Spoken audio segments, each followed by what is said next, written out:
Jazeera's investigative unit, we've conducted a forensic, meticulous examination of the events of October the 7th. We uncovered very real crimes committed by Hamas and others. But I think what was perhaps most significant were the crimes we discovered that did not happen. And it's hugely concerning that these revelations have been virtually entirely ignored by the Western press. What's extraordinary is the Israelis were aware of the plans.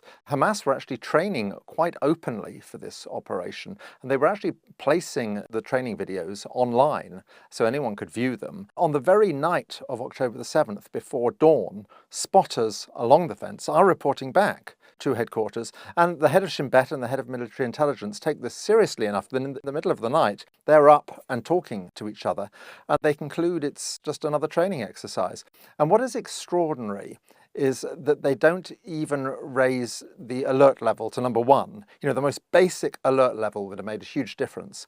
And they don't do that, which means that when Hamas bursts through the fence at 6:30 in the morning, they catch many of the defenders in their beds. I mean, you can see many of the soldiers are killed in their beds. Hamas had anticipated most of their fighters would be killed trying to get through the fence. In fact, only a small number were killed trying to get through the fence. They were as much taken by surprise as anyone by the performance of Israeli intelligence and the Israeli military. Crucially also, they were taken by surprise by this very large music festival that was taking place, which they don't seem to have been aware of. Having overrun the military bases, the game plan was to grab hostages and take them back. And they do this on a large scale. The Israelis were then extraordinarily slow to respond. Now, they scramble Apache helicopters, but there's no ground control. It's pretty clear that in the chaos, some hostages at least were hit by Apache helicopter fire. We've identified 27 people who were clearly taken hostage, taken captive, and were taken away from their homes but never made it to the fence, died somewhere between their homes and the fence.